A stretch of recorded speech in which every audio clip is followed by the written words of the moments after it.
Vamos a empezar en breves minutos con la siguiente charla. Por favor, a todos los asistentes rogamos tomen lugar.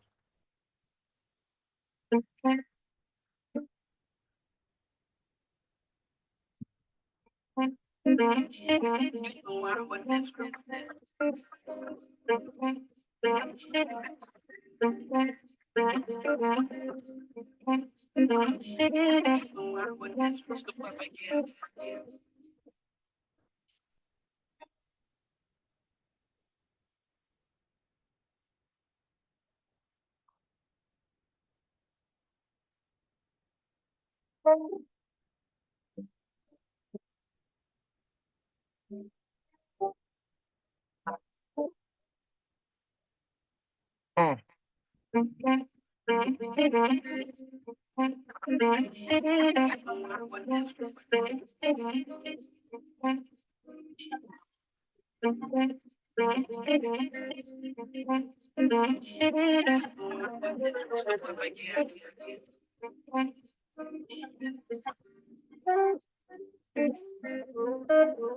En un minuto daremos inicio a la siguiente conferencia. Por favor, rogamos a las personas que están afuera que vuelvan a sus lugares.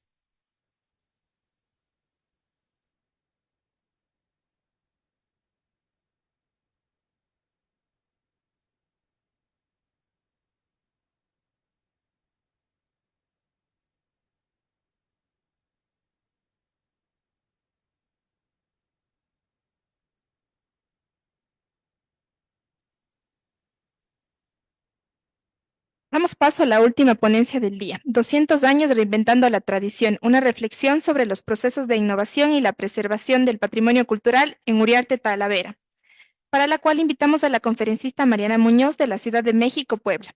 Contamos con su participación gracias al apoyo de la Secretaría de Cultura del Gobierno del Estado de Puebla. Mariana Muñoz es licenciada en Relaciones Internacionales por la Universidad de las Américas, máster en Estudios de Norteamérica y candidata a doctora en Sociología por la Benemérita Universidad Autónoma de Puebla. Desde 2010 es socia directora de Uriarte Talavera. Esta empresa, la más antigua de Puebla y el taller de talabartería legítima más grande y prestigioso, alberga a más de 100 artesanos. Con una trayectoria que se remonta a 1824, este taller histórico se ha mantenido en las mismas instalaciones en el centro histórico de la ciudad. Actualmente dirige proyectos de innovación, arte y diseño en Uriarte, además de gestionar las relaciones públicas e institucionales de la empresa. Antes de dar paso a Mariana, rogamos a las personas que nos siguen por redes sociales que en caso de que tengan una pregunta, la escriban para que el personal del SIDA pueda leerla en voz alta. Muchas gracias y bienvenida, Mariana.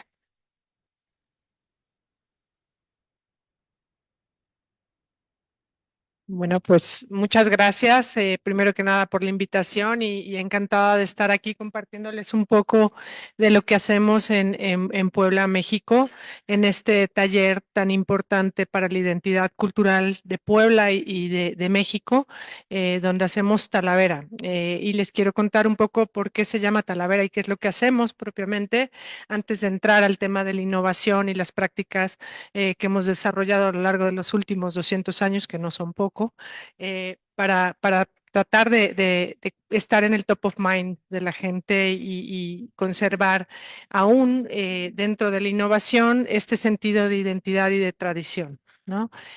Primero que nada, un poquito de la referencia de lo que es la ciudad de Puebla. La ciudad de Puebla es quizá una de las ciudades coloniales más importantes del país.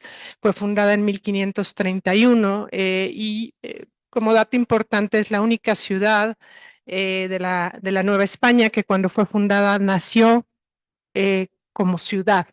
No fue una población que creció hasta convertirse en una ciudad, sino que por decreto real nació como en su propia fundación como ciudad. Esto le da un carácter importante como un centro económico y comercial intermedio entre la costa y la Ciudad de México, que era la capital de la Nueva España. Y hay que considerar el comercio intracolonial y también con el centro y la periferia, digamos, a través de la nao de China, que llegaba al puerto de Veracruz y se dirigía hacia la Ciudad de México para luego, llegaba, perdón, a Acapulco y llegaba después a la Ciudad de México para luego salir hacia Veracruz y regresar. Este era un vericueto bastante largo para la mercadería que venía por un lado de Asia, pero que también regresaba desde la colonia para distribuirse al resto del mundo. Y Puebla jugó un papel central en la administración colonial y esto fue lo que ocasionó que grandes oficios artesanales tuvieran su sede en esta ciudad, ¿no? Lo que ustedes vieron en la diapositiva anterior tiene que ver con la fundación de la ciudad, con la importancia de la catedral, una catedral barroca, la arquitectura de la ciudad tuvo un crecimiento importantísimo después de la fundación, así que en el siglo XVI los pobladores coloniales deciden traer, digamos, importar desde España, desde la región de Talavera de la Reina, en la provincia de Toledo, necesitan traer artesanos que introduzcan esta técnica de la talavera, que le llamamos nosotros, que es realmente un tipo de cerámica vidriada. Su nombre técnico es losa estanífera y debemos de considerar que históricamente en las poblaciones prehispánicas lo que existía era una destreza alfarera muy, muy importante, se trabajaba con barros de la región, pero no se conocía la técnica del vidriado. Esta es una introducción importantísima a nivel de tecnología, pero sobre todo a nivel de higiene, ¿no? Los barros, si bien permitían una calidad estética inmejorable por parte de los artesanos pues desde las poblaciones autóctonas. La técnica del vidriado lo que introduce es un acabado que permite, por un lado, la impermeabilización de la superficie para acabados de construcción, pero también para objetos de decoración y para objetos utilitarios como vajillas y contenedores para alimentos.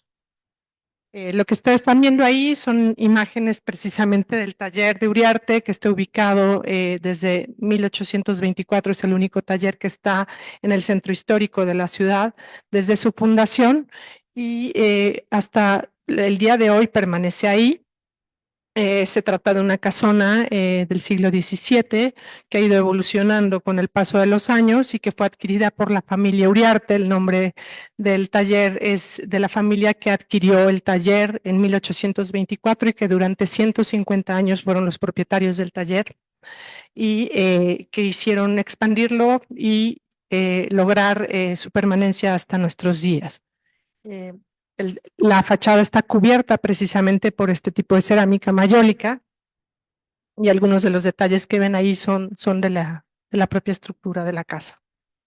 Estos son los fundadores y algunas de las imágenes que tenemos de principios del siglo XX con los artesanos que fueron sumamente valorados por coleccionistas norteamericanos, sobre todo en los años 30 y 40, que fue la época del gran nacionalismo revolucionario en México, cuando hubo una apreciación artística enorme por los productos que se hacían en México, por el arte en general. Es la época del muralismo mexicano, sabrán ustedes, de Frida Kahlo, Diego Rivera, etcétera.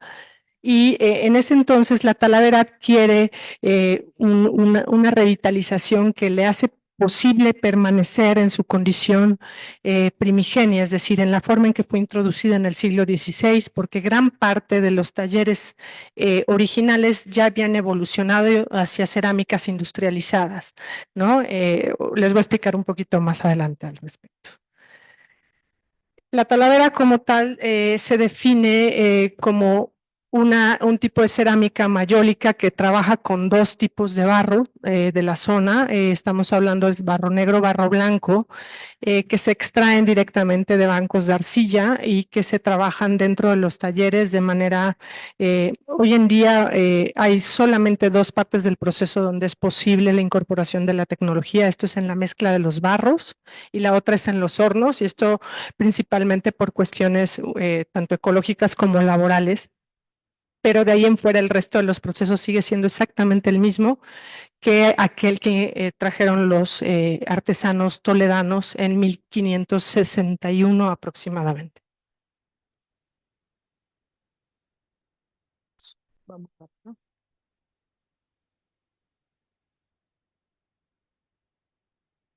En cuanto a los procesos de elaboración y sus características, les voy a hablar fundamentalmente de dos aspectos importantes que tenemos dentro de los marcos normativos que nos han de alguna forma dictado la manera en que podemos nosotros tener procesos de innovación dentro del taller. Esto es la denominación de origen, y a eso me refiero con la NOM 132. La denominación de origen es un proceso que les voy a explicar un poquito más adelante, pero que nos da a su vez una norma oficial mexicana en la que se dan toda una serie de estándares que se deben de seguir para considerarse talavera certificada. Y esta recuperación histórica de la norma oficial mexicana está basada en las ordenanzas de 1653, que fueron los primeros documentos creados por el gremio de artesanos en la colonia para proteger el oficio artesanal. Entonces, lo que se hace en una norma de los años 90 es recuperar un documento colonial del siglo XVII y especificarlo de manera técnica para crear una norma de estándares para proteger. Esto es un proceso legal complejo y único en muchos aspectos para productos artesanales. Hablábamos hace rato con los colegas respecto a que la gran mayoría de las denominaciones de origen en el mundo son para productos agroalimentarios y es sumamente difícil encontrar pues cómo estandarizar un proceso artesanal, ¿no? Entonces, esta recuperación histórica se hace a través de la norma oficial mexicana y nos implica toda una serie de limitaciones tecnológicas y materiales de las que voy a hablar después y que son factores determinantes para considerar proyectos o estrategias de innovación dentro de una artesanía que está determinada por un proceso artesanal y unas especificaciones tan precisas en cuanto a la materia prima que debemos de utilizar.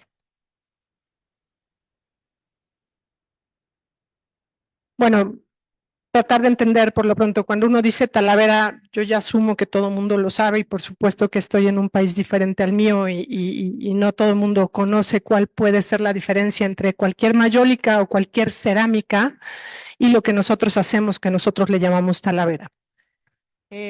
Por lo pronto, en cuanto a las materias primas, nosotros obtenemos directamente las arcillas de bancos de la región y no pueden ser adicionadas con absolutamente nada.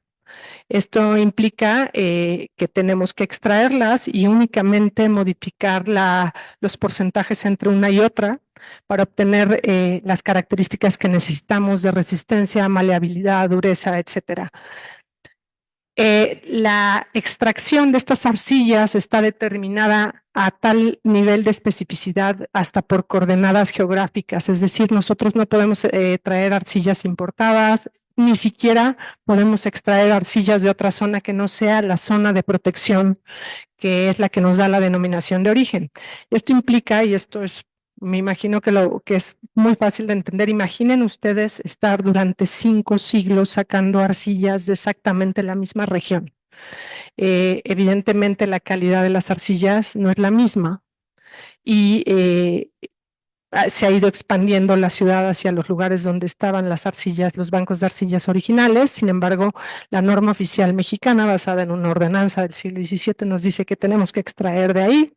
Hoy en día nos encontramos arcillas que traen ya escombros de construcción y 1000 cosas diferentes que al final redundan en que la pieza final, es decir, la cerámica que al final estamos tratando de replicar en un proceso del siglo XVI ya tampoco se parece a lo que era originalmente, porque las arcillas son diferentes, pero tenemos este tipo de estandarizaciones que originalmente debían de ayudarnos, pero nos limitan, ¿no?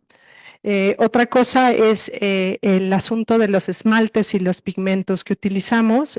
Trabajamos a partir de óxidos minerales que recibimos directamente en los talleres como materia prima, óxidos, sobre los que tenemos que hacer un proceso de molienda y después un proceso bastante antiguo que se llama la frita, que consiste en crear los pigmentos a partir de extraer parte del oxígeno que tienen estos óxidos. Se tienen que meter a hornos antiguos que antiguamente se llamaban padillas u hornos de reverbero. Allí se funden estos óxidos, pierden parte del oxígeno, tienen que volver a molerse y luego mezclarse con base de agua para crear estos pigmentos. Las piedras originales o los óxidos de los que se extraen también están determinados hasta con formulaciones químicas dentro de la norma oficial mexicana.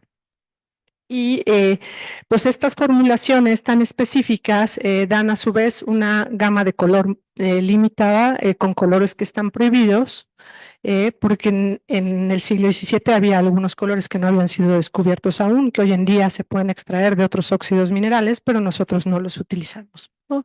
Entonces, es aquí donde en el abstract que envié para participar en esta ponencia, mencionaba pues estos límites que puede llegar a tener la innovación al basarse en la recuperación histórica de alguna forma de los productos, ¿no? Aquí vemos precisamente las condiciones actuales de los bancos de arcilla, de donde traemos el barro negro, el barro blanco. Aquí vemos a partir de la frita recibimos el óxido de cobalto, por ejemplo, estamos hablando de la frita de cobalto. Recibimos el óxido en polvo, lo metemos en un horno, una cocción y obtenemos lo que nosotros llamamos galletas de cobalto, que es el vidrio de cobalto solidificado sobre el cual tenemos que hacer una molienda para volver a convertirlo en polvo, un polvo con oxígeno de menos dentro del óxido. y tiene que molerse en estas antiguas taonas, que son molinos de roca, que durante siglos funcionaron con caballos y hoy en día tienen incorporada la electricidad, pero funcionan de la misma forma, como un antiguo taón, un molino que funciona con piedra. La mezcla de los barros de manera tradicional se hacía primero con la mano incorporando el agua y después se sacaba, ya que se tenía una tortilla con la consistencia necesaria, se mezclaba con los pies. Como les indiqué, en la mezcla de los barros hemos ya permitido la incorporación de la tecnología y tenemos máquinas extrusoras. Es tanto en hornos como en la mezcla de los barros, es en las únicas dos procesos donde tenemos permitida la incorporación de la tecnología. Sin embargo, el manejo de los barros de la misma forma artesanal sería imposible dada la condición de las arcillas naturales con las que trabajamos. Los esmaltes de la misma manera están hechos a base de arena sílica, estaño y plomo. Esto también es algo importante a nivel de las normas de sanidad internacionales. Nosotros tenemos totalmente documentada la cantidad de plomo y de metales pesados que podemos tener en los esmaltes y se puede documentar y rastrear la cantidad que se emplea en cada uno de los procesos, cosa que no sucede con algunas otras cerámicas artesanales donde no existen estos procesos de estandarización para la medida de los metales pesados. Sin embargo, si quisiéramos nosotros hacer algún tipo de cerámica sin plomo, no podríamos hacerlo porque la norma oficial mexicana basada en las ordenanzas de 1653 nos dice que el esmalte estanífero está hecho a base de estaño y plomo.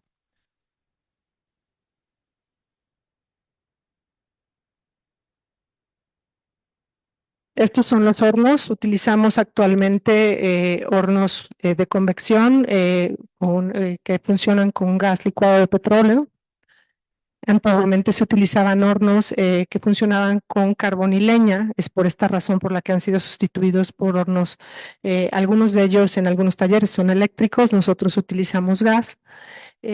Sin embargo, los hornos antiguos eran completamente poco funcionales y sumamente contaminantes. Los hornos actuales son un poco más eficientes, sin embargo, nuestra merma es bastante alta por tratarse de productos que vienen por materia prima que viene en estado natural. En cuanto a las técnicas que utilizamos para darle forma a las piezas, nosotros utilizamos básicamente tres métodos. El primero es el torno tradicional. La segunda es la utilización de moldes de yeso a partir de modelos que elaboran también nuestros propios artesanos o molderos. Y la técnica de la terraja, que es a partir de escantillones que nos permiten cortar los azulejos. En el caso de los moldes, como pueden ver en la foto de la derecha, estamos haciendo un molde gigantesco para hacer unas urnas de aproximadamente 1,20 m. Y la técnica que utilizamos no es la técnica del vaciado, que es a partir de barbotina muy líquida en moldes de yeso, que se hace un vaciado y se puede desmoldar de manera sencilla, sino que utilizamos el barro en pasta y debe de adherirse a las paredes del molde y debemos esperar para una pieza de aproximadamente ese tamaño hasta 3 meses para empezar a desmoldarlo y durante el periodo de secado puede llevarse otros 3 meses más.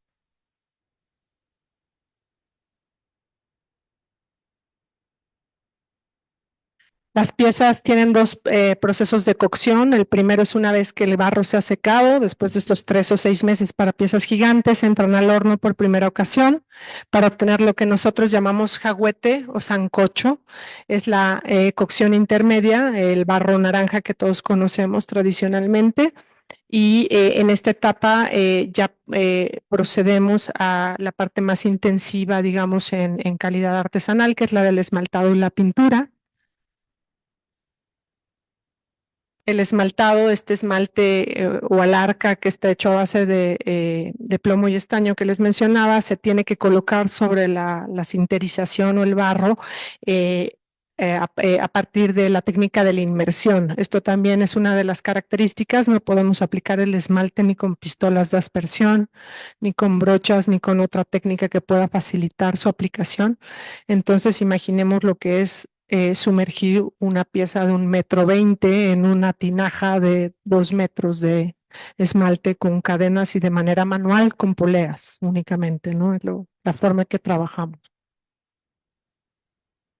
Una de las cosas que también está determinada por la norma oficial mexicana y es una tradición bastante antigua entre los oficios artesanales es el marcaje de las piezas, el utilizar estos monogramas o anagramas que nos permitan identificar a los talleres y a los maestros artesanos detrás de cada una de las piezas. Absolutamente todas las piezas tienen que venir firmadas a mano con pinceles de pelo de mula y llevan el logotipo, en este caso del taller, que es una Y y una U, y una serie de información que nos permite a nosotros identificar la persona que lo está trabajando, los lotes de color, el lote de esmalte, pero sobre todo a nivel del consumidor le permite identificar, uno, el nombre del taller, dos, las siglas DO4 que corresponden a la denominación de origen 4, que es la que protege a la talavera dentro de la regulación mexicana y que es elaborada en la ciudad de Puebla, y la fecha de fundación del taller.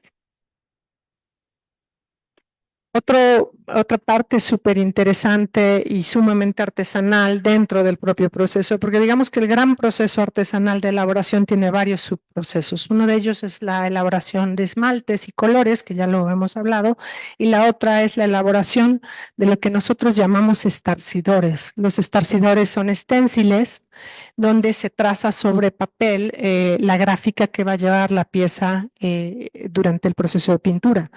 Estos estarcidores se trazan en papel albanene de manera manual y después se tienen que perforar con aguja para poderse colocar sobre la pieza y dejar pasar carbón para marcar especies de guías de diseño para poder auxiliar a los pintores respecto a los diseños que van a utilizar. Hay un área específica en elaboración de estarcidores que está continuamente haciendo estos pequeños papelitos que se perforan para poder hacer pasar los diseños, ¿no? Toda esta explicación que les doy en gran parte es para entender que hay procesos artesanales que son mucho más complejos que la idea de el hombre artesano, que es uno solo que trabaja, que tiene desde su mano el barro y termina hasta el último proceso, ¿no?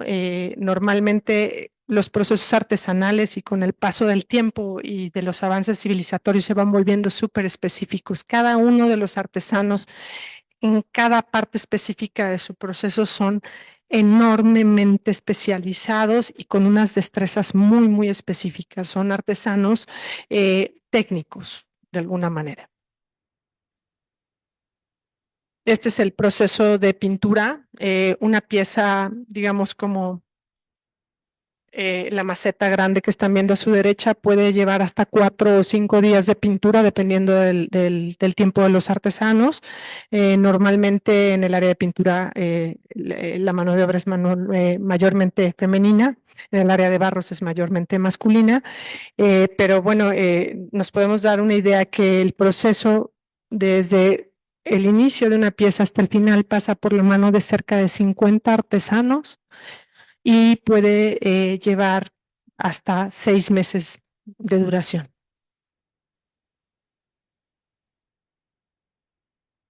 Aquí tenemos los hornos, del lado izquierdo está el antiguo horno que es una pieza de arqueología industrial actualmente en el taller, es el horno que funcionaba con leña y carbón. Hoy en día tenemos los hornos que ven a su derecha, que son hornos ya mucho más tecnificados, que funcionan como los hornos industriales comunes, con los pirométricos, con termostatos y tienen la convección regular del calor. Esta es la apariencia del producto terminado.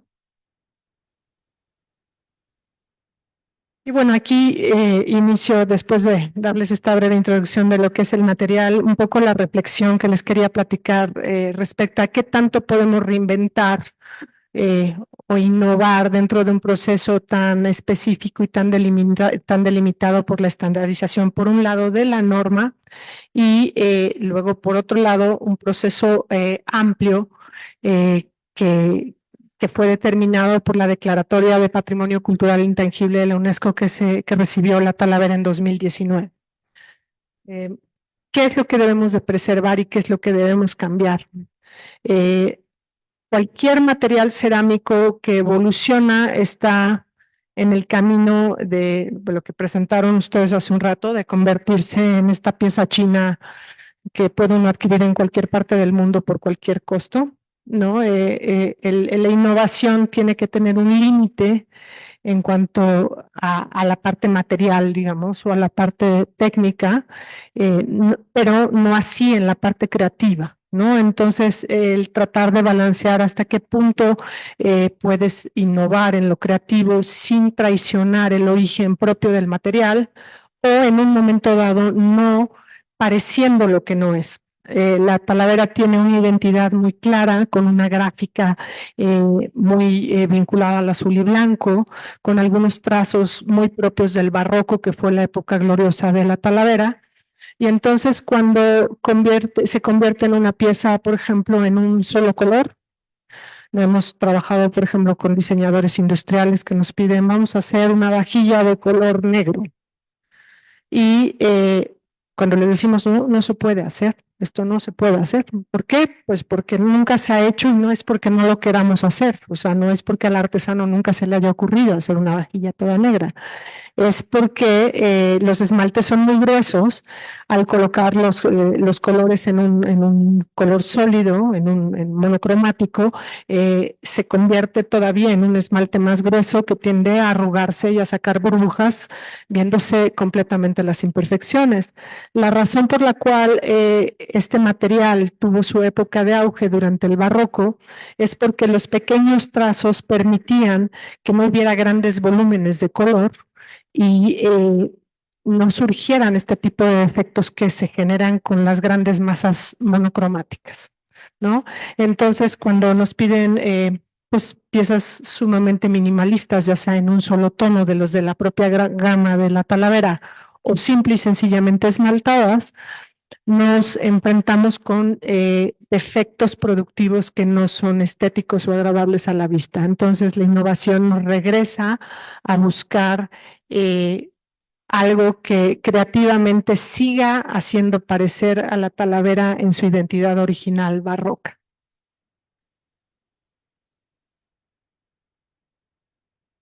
Aquí simple y sencillamente lo que intenté hacer es poner algunas reflexiones que hay sobre procesos de innovación en otras partes del mundo, sobre esta idea que el músico Gustav Mahler decía respecto a la tradición, ¿no? Que la tradición no es adorar las cenizas, sino mantener el fuego siempre vivo, ¿no?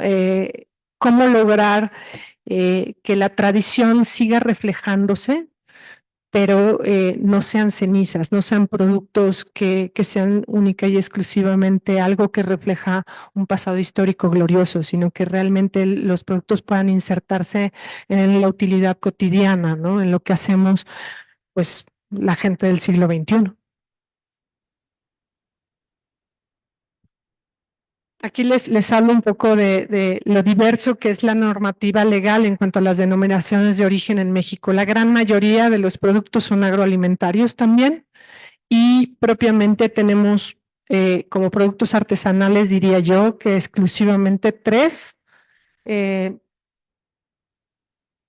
Bueno, y aquí están solo 14 reflejados, son 18 actualmente, pero bueno, los 2 más importantes son las cajas de Olinalá, que son unas cajas de madera del linaloe, que es un árbol propio del estado de Guerrero, que llevan una laca y se pintan después con esgrafiado en la técnica una técnica oriental que también es heredada por el comercio de la nao de China y que se difundió en el estado de Guerrero.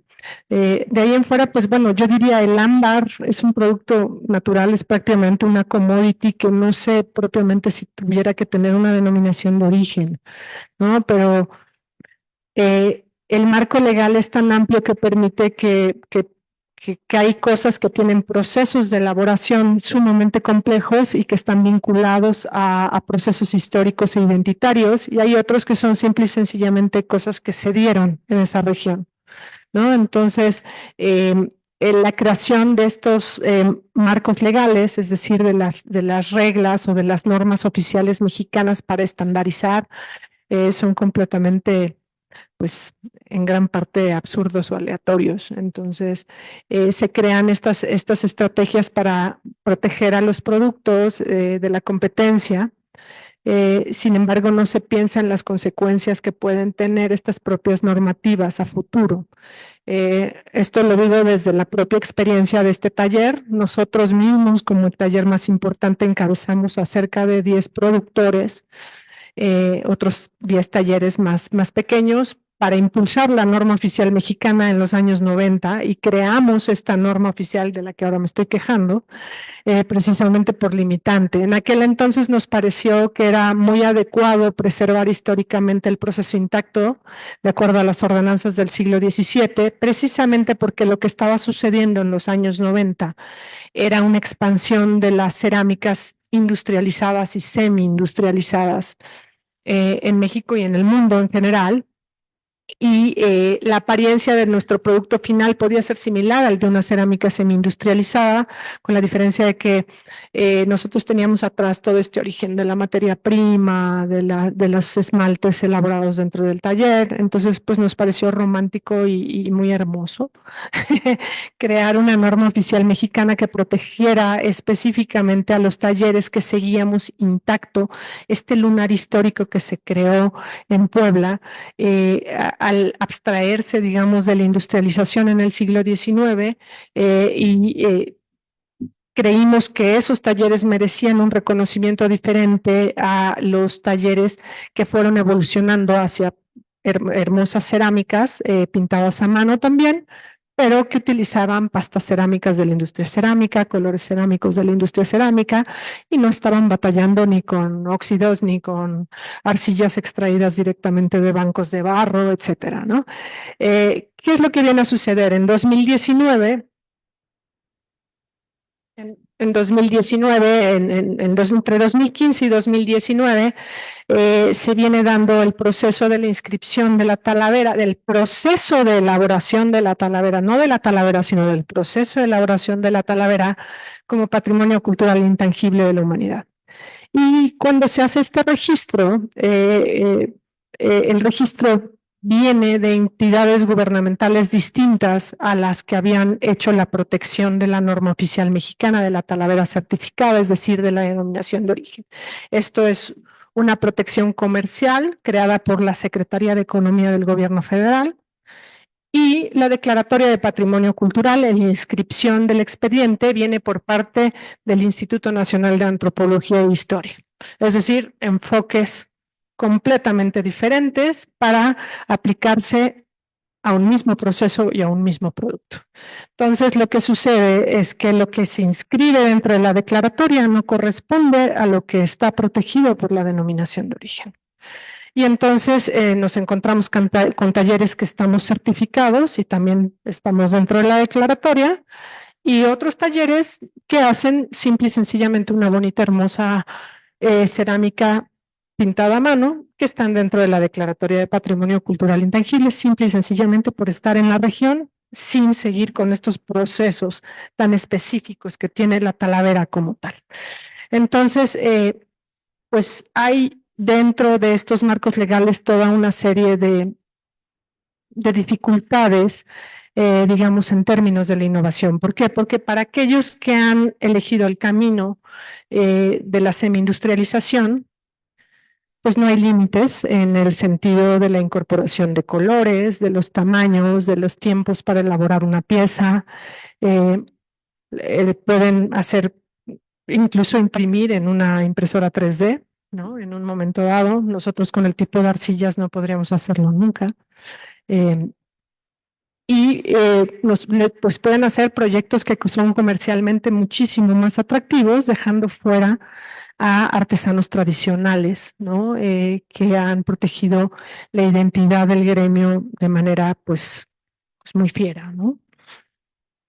Ahí les pongo las diferencias enormes entre los marcos, realmente no voy a abundar entre ello, pero sobre todo el entender que lo que da una protección comercial y económica en ocasiones está peleado con la protección del desarrollo natural de la historia de un proceso artesanal, ¿no? En cuanto al patrimonio, y creo que esto es muy importante, al final creo que lo que se tiene que encontrar es un punto intermedio entre estas normas, pero debemos de acercarnos más hacia la idea de patrimonio, ¿no? Porque al final lo que representa el patrimonio es la cultura, son las acciones vivas, son los quehaceres del día a día de la gente, ¿no? Y la forma en que históricamente se han ido dando, ¿no? En este sentido, quise poner algunas de las cosas más importantes que están en relación a la idea del patrimonio, pero sobre todo hacer un énfasis en la idea de lo vivo. Hasta qué punto las artesanías, en muchos casos, se asocian con folclore, con prácticas muertas de alguna forma, ¿no? No con usos sobre todo que el producto final pueda ser empleado en usos cotidianos, ¿no? de nuestros días.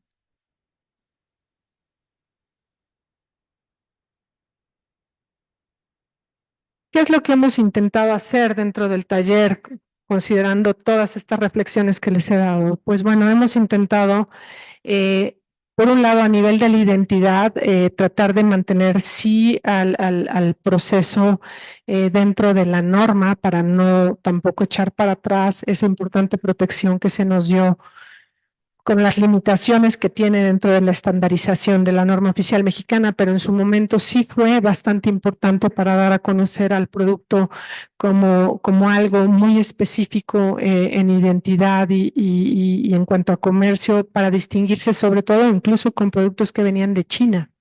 La denominación de origen en su momento fue una norma que ayudó muchísimo a que muchos talleres pudieran permanecer dentro del mercado.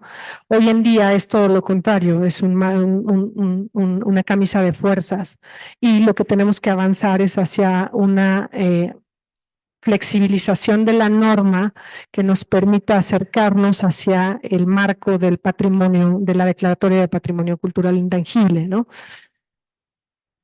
Algunas de las cosas que estoy aquí mencionando son de las que son objeto precisamente de Ardis y que nos tienen a todos reunidos aquí, ¿no? El acercamiento del diseño, del arte a la artesanía, pero no pensado como algo ajeno, sino como simbiótico, como algo que puede trabajar de la mano de los procesos que ya existen, ¿no?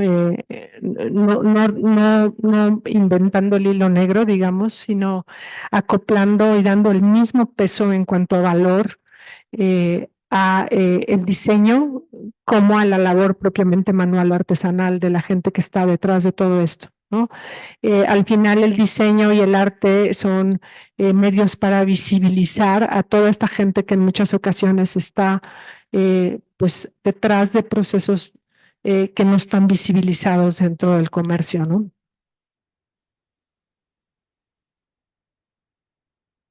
Aquí ustedes disculparán los enormes textos, pero como mexicana hay un texto hermosísimo escrito por Octavio Paz en relación a la artesanía, donde habla precisamente de este carácter que tiene como objeto intermedio entre lo útil y lo hermoso, ¿no? Y cómo hay esta transición hacia la industrialización y el diseño industrial y el papel que juega el artesano dentro de la identidad, ¿no? Dentro de la identidad, pero de cualquier país, ¿no? En este asunto me gustó mucho recuperar la idea de Octavio Paz para tratar de plantearnos la innovación desde ese eje de las personas, ¿no? De lo que está detrás, no solo del producto como tal, un producto innovador, sino tratar de pensar de qué forma la innovación transforma el trabajo cotidiano de la gente que está ahí. O sea,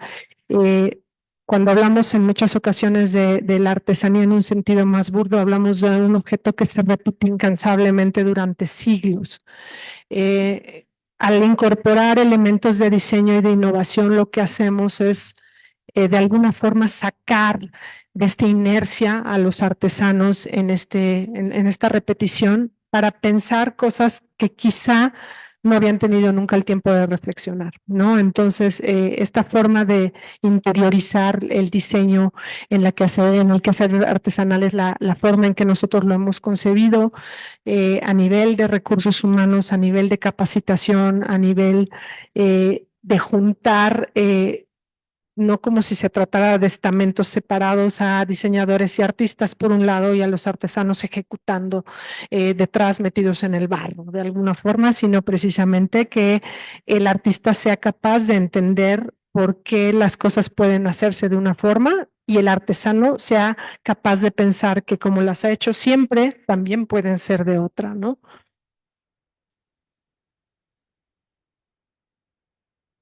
En cuanto a los tipos de innovación que como taller hemos podido implementar, esto debo decirlo también desde el punto de vista de un taller que ha tenido el tiempo, digamos, de reflexionar sobre sus propios talleres, sobre sus propios procesos de innovación. Gran parte de los artesanos tienen un proceso que los lleva tanto en el día a día a estar simple y sencillamente en economías de subsistencia que no tienen este tiempo para realmente buscar una consolidación de sus procesos para encaminarse hacia las estrategias, ¿no? Entonces, hemos hecho varias cosas, algunas de ellas son pensar en dónde dentro de los procesos de elaboración podemos innovar. Otro es las prácticas comerciales. Desde luego la pandemia fue un gran reto para los talleres y tratar de comercializar productos durante pandemia nos abrió nuevos canales de venta, nuevas formas de comunicación. Entonces hemos tratado también de reflexionar sobre ello. Buscar la vinculación en cuanto a la recuperación, por ejemplo, de algunos productos, de algunas piezas históricas y su reproducción, por ejemplo, piezas que se encuentran en museos y crear colecciones a partir de diseños antiguos que se revitalizan a partir de la vinculación con estrategias de este tipo, con museos o con colecciones privadas. Y desde luego, pues también en productos, porque aunque el material permite una gama amplísima de usos, en ocasiones tiene ciertas limitaciones propias del material y entonces hemos tratado de incorporar otros materiales sin perder la esencia de nuestro propio material. Entonces, bueno, algunos de los procesos que hemos hecho es, por ejemplo, el tema del costo de los productos es un producto de nicho bastante caro dentro del mercado, digamos, artesanal. Por lo tanto, a veces los objetos utilitarios pasan a un segundo plano porque la gente no quiere usar un plato por temor a que se rompa. Entonces, hemos ido caminando más hacia objetos de ornato, a la creación de esculturas, desarrollando también nuevas habilidades dentro de nuestros artesanos. Por ejemplo, ahí lo que ven es el jaguar.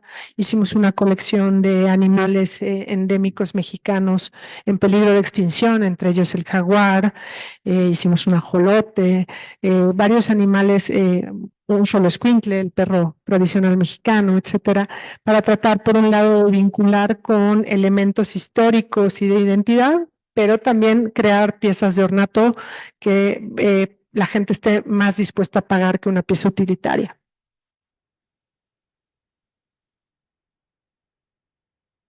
Otra de las cosas que hemos hecho es implementar la venta en línea, por ejemplo, que eso es algo que en productos que requieren por parte del coleccionista o del cliente real una apreciación muy visual, muy táctil, muy de experiencia. Es muy difícil desarrollar técnicas para hacer venta en línea o para atender a través de estos canales. Hemos tratado de desarrollarlo dentro de lo más posible, con, debo decirlo, bastante poco éxito. O sea, las tiendas en línea para productos que están tan vinculados a la experiencia no es exactamente lo que necesitamos nosotros como artesanía, pero nos ha ayudado muchísimo a la visibilización del producto y a atraer a más gente a las tiendas y al taller. Hoy en día el taller de Uriarte Talavera recibe cerca de 1,200 personas al mes, única y exclusivamente para conocer el proceso de elaboración de la talavera. Esto no siempre se refleja en las ventas, lamentablemente, pero en términos de la visibilización y de la difusión del producto, sabemos que tarde o temprano va a tener la importancia que debe de tener dentro del mercado, y esto ha sido gracias a la presencia en línea o a través de redes sociales y otros mecanismos digitales. Esto lo hablábamos hace un rato, la innovación en prácticas comerciales, el buscar la asociación con marcas importantes para visibilizar la gráfica y la estética de nuestro propio producto. Este fue por ejemplo, una colección que hicimos con la marca de navajas Victorinox, marca suiza, en el que nosotros les vendimos el diseño. Este gráfico tan famoso es el famoso plumeado de la Talavera de Puebla, que son unas pequeñas hojitas azules y blancas, que es probablemente el elemento identitario más importante de la Talavera. Hicimos un diseño especial para que se acoplara a la forma de las navajas, y hemos trabajado con marcas para la elaboración también de joyas, de navajas, etcétera, donde no necesariamente esté incorporado el producto como tal. Una navaja de Talavera sería bastante peligrosa si se rompe. Entonces, lo que se hace es al menos incorporar a nivel visual la difusión de la gráfica y la estética de nuestro propio producto. Otra cosa que hemos hecho es, por ejemplo, proyectos de upcycling. Esto es no solamente una economía circular entendida como reciclado. La Talavera, por sus especificaciones de las que hablábamos antes, tiene una altísima merma. Estamos hablando que en promedio a lo mejor 6 de cada 10 piezas son exitosas y 4 tienen que ser desechadas o intentan ser reprocesadas. Algunas de estas piezas tienen defectos que les impiden su utilidad original, es decir, puede ser un florero que tiene una pequeña burbuja que hace que se filtre el agua, pero su calidad estética y visual sigue siendo espectacular, pero no puedo poner una planta o poner una flor ahí porque se va a filtrar el agua. Entonces, el trabajo de 5 días de pintura de un artesano tiene que romperse porque el florero filtra agua. Es una cosa que cuando rompemos estas piezas, pues yo me tiro a llorar en el suelo pensando en todo lo que se invirtió en ello. Entonces, ¿qué es lo que hemos hecho con estos proyectos de upcycling? Rescatar piezas. Entonces, bueno, pues algunas de las imágenes que están incluidas ahí, del lado derecho con tapas de urnas, hicimos esculturas en la pared creando este toro. Son tapas vistas de diferentes tamaños colocadas dentro de la pared, instaladas, pero también hemos hecho, por ejemplo, con estos jarrones que tienen este pequeño defecto, se utilizan, los enviamos a un taller de bronce arquitectónico, donde los utilizan en las bases de lámparas o de patas de las mesas, etcétera, conservando la forma original de la pieza.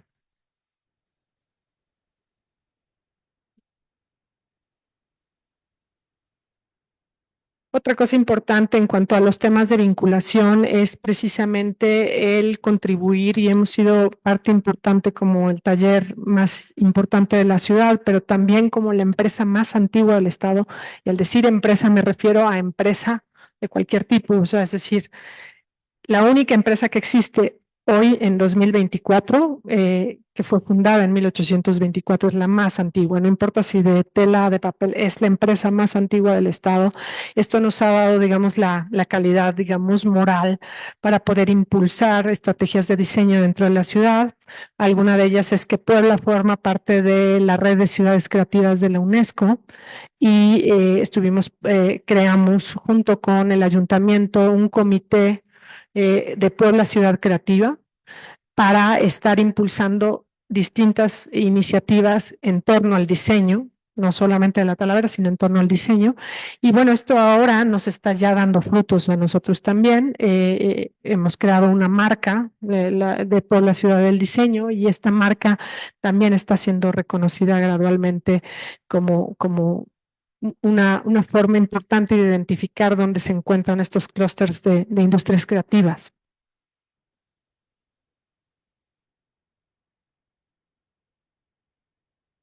Algunos de los productos también que hemos estado intentando comercializar, algunos con mayor éxito que otros, pero por ejemplo tenemos una línea gastronómica high-end que se inserta en los mejores restaurantes del país para la utilización en específico de platos pues de muy alta gama, ¿no? Estamos hablando que no son vajillas que se utilizan en todos los platillos de un restaurante, sino que se utilizan quizá para un platillo específico dentro de restaurantes como que están dentro de los 100 mejores restaurantes del mundo. Y hemos creado en específico platos diseñados para ese platillo en especial, vinculándonos sobre todo con chefs, ¿no? Del lado derecho también algunos murales artísticos, trabajando de la mano de artistas jóvenes, pero también de artistas consolidados. Prácticamente cualquier artista mexicano de los últimos 100 años ha pasado por los talleres de Uriarte, desde el propio Diego Rivera en algún momento, Raúl Anguiano, José Luis Cuevas, etcétera, han trabajado con nosotros en algunas piezas y pues esto lo seguimos haciendo y tratando de romper récords en cuanto a tamaños, formatos, etcétera.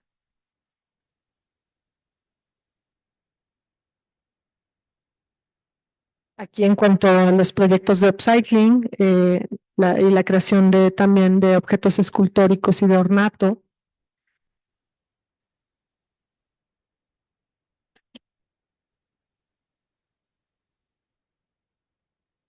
Ahí están las mesas de bronce utilizando los jarrones. La joyería también utilizando piezas descartadas dentro del proceso. Algunas otras son piezas creadas ex profeso, entonces mezclamos piezas de descarte y piezas nuevas para que también no se trate solamente, sea este concepto de upcycling, ¿no? De agregar valor al reciclado.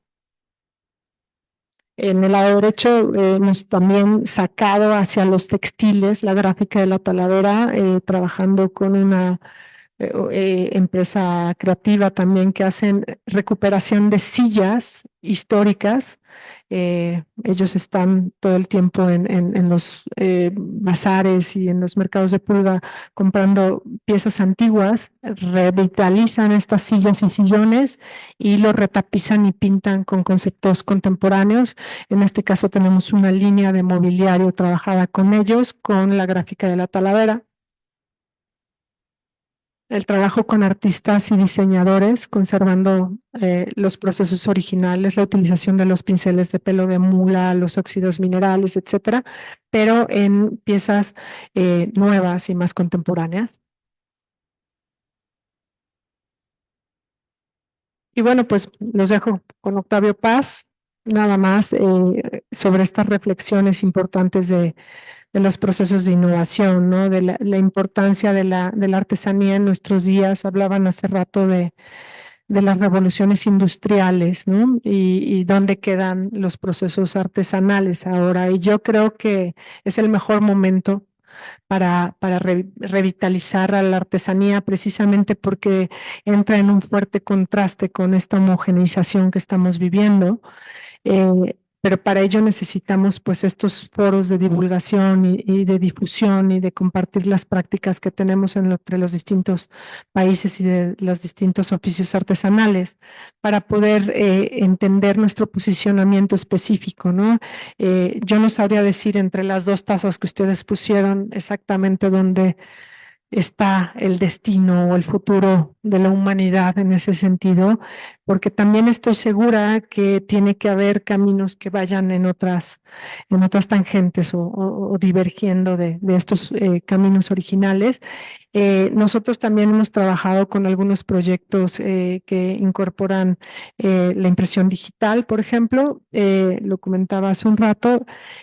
Son proyectos muy enriquecedores porque permiten, sobre todo, a nosotros acercarnos con diseñadores que pueden estar en otra parte del mundo y que pueden fabricar un modelo que pueda ser repetido dentro de nuestros talleres. Es decir, no hay ninguna sustitución del artesano con él, sino más bien una incorporación del primer modelo.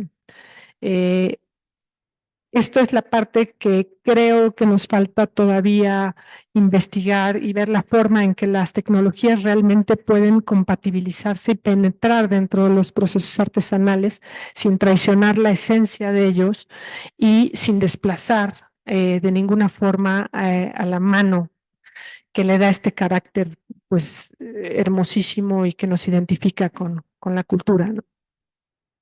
Pues muchas gracias a todos.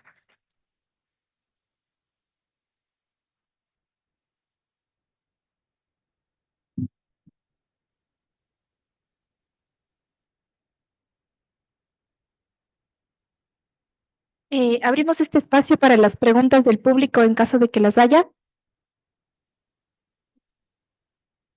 Perdón, una pregunta. No sé si tú tienes o tienen ustedes algún registro de cuántos artesanos se dedican a preservar el oficio y más o menos de ese número de artesanos, las edades, cuál es la que predomina, como para saber si este oficio puede seguir.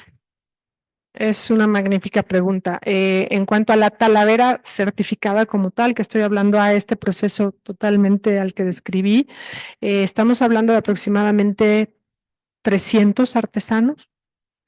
En cuanto a la cerámica amplia, que también se le conoce con el nombre de talavera, que entra dentro de la declaratoria, probablemente existen 1200.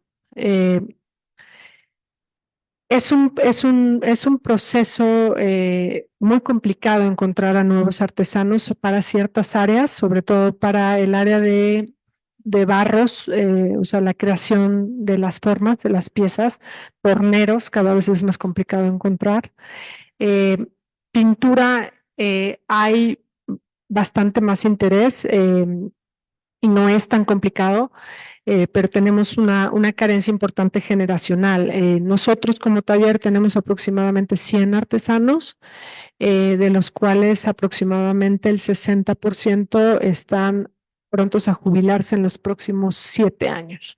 Esto nos habla claramente de pues, un riesgo importante en cuanto a estos procesos artesanales. En eso también nosotros estamos haciendo varios proyectos, algunos de ellos, por ejemplo, tenemos un proyecto importante enseñando a mujeres dentro de cárceles femeninas en los centros de readaptación social a pintar en Talavera. Llevamos a nuestros artesanos allá a que les enseñen a pintar, les llevamos las piezas, las pintan allá, además son remuneradas por su trabajo y las piezas regresan para su segunda cocción y las comercializamos después. Y esto les da también una posibilidad de reinserción laboral una vez que salen de la cárcel, pero también nos permite crear nuevos artesanos. O sea, es un ganar-ganar por ambos lados. Pero es muy complicado. O sea, realmente sí es un oficio que cada vez se va viendo más en peligro de extinción de alguna forma.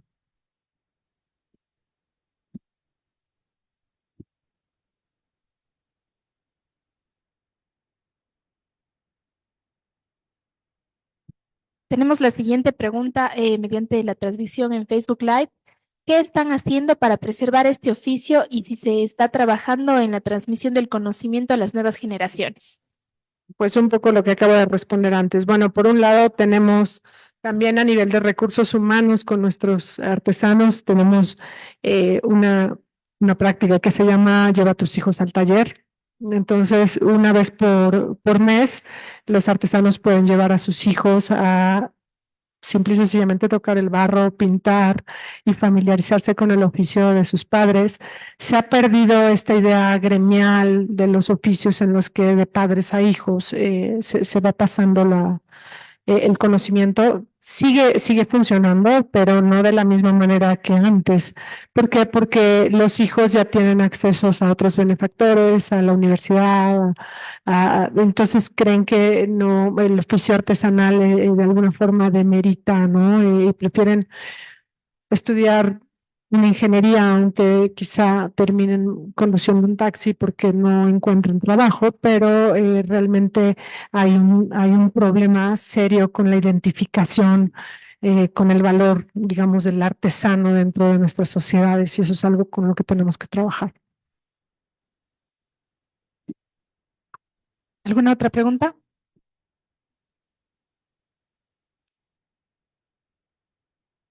Maravilloso trabajo que estás haciendo, felicidades.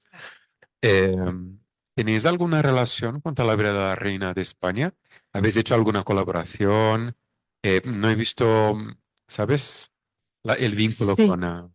Te platico un poco el vínculo. La Declaratoria de Patrimonio Cultural Inmaterial de la Humanidad originalmente fue una iniciativa española por dos poblaciones, Talavera de la Reina y Puente del Arzobispo, en la misma región.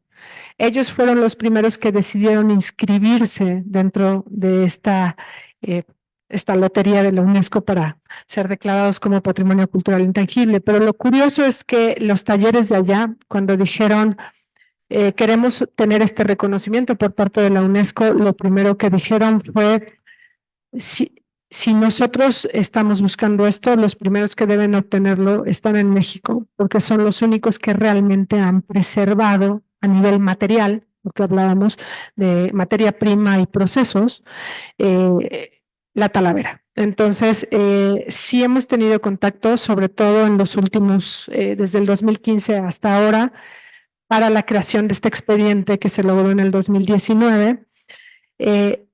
Es difícil conjuntar los esfuerzos de lo que ellos hacen con lo que hacemos nosotros, porque realmente lo único que nos une es el momento histórico de 1561, cuando llega Fray Gaspar de Encinas,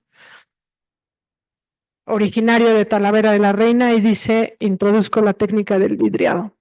Lo que ha sucedido desde entonces para acá es que los caminos se han ido separando de tal forma que lo que hacemos en México pues se quedó en lo que hacía Gaspar de Encinas, y lo que se hace en España es lo que se hace en prácticamente cualquier cerámica hecha a mano en el resto del mundo, con una destreza y una gráfica también particular, pero a nivel material es una cerámica más, ¿no?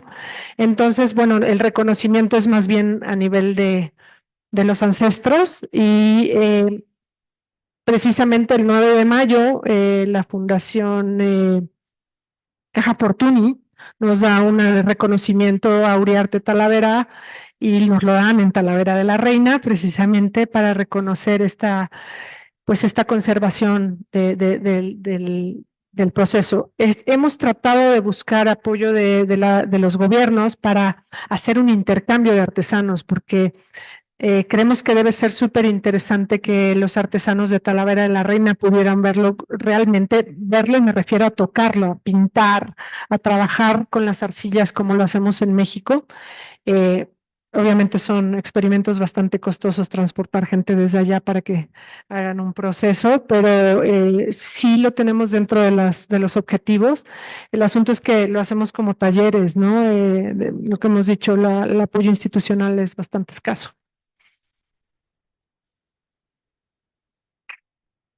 Tenemos otra pregunta. ¿Me escuchan? Sí, mediante Facebook de NeoArt. ¿Cuál es el futuro de la artesanía ante la homogenización? ¿Qué papel jugará la neoartesanía ante la globalización? ¿Y qué pasará cuando los materiales de cada región desaparezcan, como el barro negro en Guerrero, México? Voy a empezar con la segunda parte de la pregunta. Lo de los materiales es muy importante porque creo lo que decía, que al crear esta norma tan rígida nos pusimos una propia camisa de fuerzas. Yo creo que debemos de buscar en los productos, por ejemplo, que su apariencia y su técnica sea la misma sin importar exactamente el origen de la arcilla, siempre y cuando pueda ser arcillas pues dentro de una zona geográfica más amplia a colocar coordenadas geográficas, que es absolutamente limitante, ¿no? Entonces, en este sentido, siempre va a haber arcillas, realmente eso no será un problema. Lo que habrá que modificar es la procedencia de estas, ampliando un poquito, digamos, el perímetro desde donde pueden extraerse. Lo mismo, eso no estaba en la norma, pero antiguamente el cobalto, por ejemplo, en épocas coloniales, venía de Marruecos y se traía desde Castilla para la Nueva España. Hoy en día, pues viene de Canadá, ¿no? Entonces, pues realmente el asunto de la materia prima tiene que irse modificando de acuerdo a la existencia de esta y pensando siempre en que el producto final lo que conserva es una apariencia que lo remita al producto original y que los procesos y técnicas sigan conservando un alto porcentaje de proceso tradicional. Eso es lo que se debe buscar. Ahora, ¿qué va a pasar con la homogenización? Yo creo lo que decía al final de esta charla, creo que la artesanía tiene siempre un lugar. El asunto es realmente que haya la divulgación y la difusión suficiente para encontrar este lugar, ¿no? Porque existen enormes coleccionistas, gente con una apreciación y una sensibilidad bestial para la artesanía, que en muchas ocasiones lo único que necesitan es saber de nosotros. Eso es todo. Creo que la idea de algo que permanece para siempre es algo que se aprecia mucho en el mundo actual, no por todos quizá, pero no todo tiene que ser efímero y desechable. Entonces, esta idea de que tú puedas tener como los relojes suizos, ¿no? Que no sé si es Patek Philippe o quién es que tiene este lema que dice que tú nunca lo posees exactamente, sino lo pasas a la siguiente generación, ¿no? Entonces, esta idea es realmente la que debe de prevalecer en absolutamente todas las artesanías. Nunca son tuyas, solo pasan de una generación a otra y creo que sí hay el nicho y hay el mercado. El asunto es que hay, como todo es tan rápido y hay tanta información, el asunto es llegar a esos mercados. Eso es lo que necesitamos solamente, difusión. Muchas gracias, Mariana. Para finalizar, vamos a leer un comentario de Juan Carlos Caicedo Rivera mediante Zoom, quien nos dice, totalmente de acuerdo con la expositora.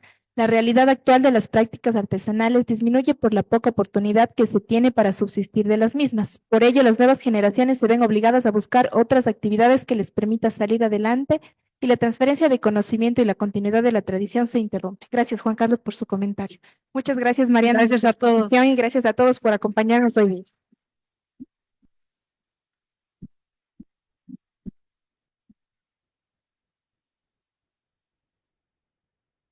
Para finalizar, invitamos a todos los presentes al acto de inauguración de la primera Bienal